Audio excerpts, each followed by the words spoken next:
Hi, this is Evan, and I'm your host of Wine Couch TV. As we do most weeks, this week's focus will be on two wines, the foods that go with them, and discussing a little bit about the grape and the area from which the grape is from. This week's focus is that wonderful Spanish grape, Albarino. Albarino was originally thought to be actually Germanic in origin. Alba in Spanish, sort of colloquial, means land, and Rino, of course, means Rhine. It's subsequently been disproven that there's no connection whatsoever between them, and the Albarino grape itself is indeed indigenous to this sort of northern part of Iberia, partially in Spain, in the area of the Rias Baixas, but also on the other side of the river, down in Portugal, in the Minho, where it's called Alvarinho and makes a wonderful wine called Vinho Verde, which is quite refreshing, a little bit spritzy, and fabulous with spicy food. Our focus today is really going to be more on Albarino rather than Alvarinho, and we have two really good examples to taste. Let's go for the first one. This first wine is called Granbazan, and it's an Albarino, again, from the Rias Baixas. It's important to note that anytime you do see the word Albarino clearly on the label, it means that the wine, by law, must be 100% made from Albarino. No blending, it's a pure grape wine. Let's go ahead and taste this wine. Granbazan's style tends to be very, very traditional. It's not so much bright, in-your-face, over-extracted like so many of the Albarinos today can be, but it's very traditional. The color is a little bit deeper, and oftentimes a bit of skin contact, or as they would say in French, macération pelliculaire, is practiced when making the wine to extract and pull out as much fruit as possible. Albarino is sort of, imagine what happens when a grape like Pinot Grigio meets a grape like Viognier. So in one sense, you have this sort of bright, citrusy, tart character, very reminiscent of limes and lemons, but by the same time, you have this wonderful, explosive character that's a little bit more tropical, a little bit more peachy, a little bit more apricot-y, and it's this sort of colliding of worlds that is the very marker, typical nose of the Albarino grape.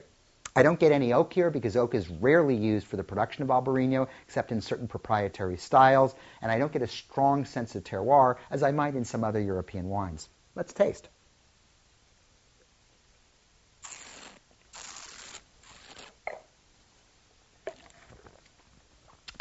Albarino is clean, bright, and refreshing. This is an 06 wine, and that's typically what you're going to find on the market today. It's not a wine that's made for keeping in the long term, but rather one to be enjoyed today while its acid is still crunchy, refreshing, zippy, and clearly demanding food. Let's move on to our second wine. Our second wine is also a 100% Albarino from the house of Vionta.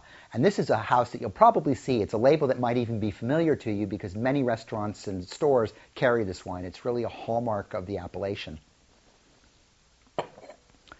Stylistically, the nose is a little bit more orchard fruit, whereas the first wine, the Granbazan, was more traditional and really carried that citric element of what Albarino is all about. This has more of that sort of tropical Viognier-like character there, richer, fuller, more extracted, more concentrated in the nose. In the palate,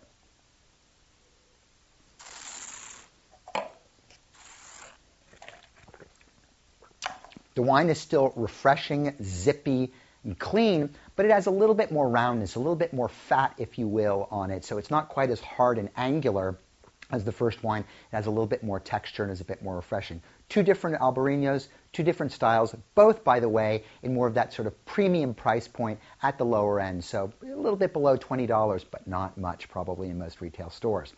Albarino, as you can imagine, is a fabulous food wine. The brilliant, refreshing, crispy acidity makes it an absolute slam-dunk natural with most fish and shellfish. So whether you're having a plate of oysters, a piece of braised halibut, a little bit of Dungeness crab, whatever you're liking, you're going to find Albarino to be a quintessential wine for those types of pairings. I also say that Albarino generally goes well with most raw protein. What do I mean by that? Again, whether it's oysters, whether you're having a crudo, whether you're having ceviche, or whether you're even having a carpaccio, whether it's made out of scallops, fish, or even beef with a little bit of lemon drizzled on top, you'll find Albarino to be a nice match to accompany it. Finally, I like Albarino with many styles of cheese. Being relatively neutral and high acid, it can show off a whole range of cheeses quite well. And it's not inappropriate, by the way, after you've had a big red wine, when you hit your cheese course, to come back to a bright tart white like Albarino to show off your goat cheese, a little bit of your surface ripened cheeses and things like that. So enjoy this very diverse wine with a number of styles of food. Our wine word of the week, bet you wonder what it is. This week our word is Treixadura. Now, Treixadura is the name of a grape, and it's the name of an appropriate grape because it's grown in the same Rias Baixas area where Albarino is grown. Occasionally on the label you will see the term Rias Baixas with the name of a particular town associated with it. When you see this, what it'll generally mean is an Albarino-driven wine, but also blended with other grapes, most namely Treixadura, which tends to be bright, floral, and extremely perfumed and aromatic, or another grape called Loureiro. So Treixadura rolls off the tongue quite beautifully, a little bit sexy, maybe a bit geeky, I understand that, but will certainly add to your wine vocabulary. We're out of time for this week, so until next time, you stay well, enjoy those Albarinos, and take care.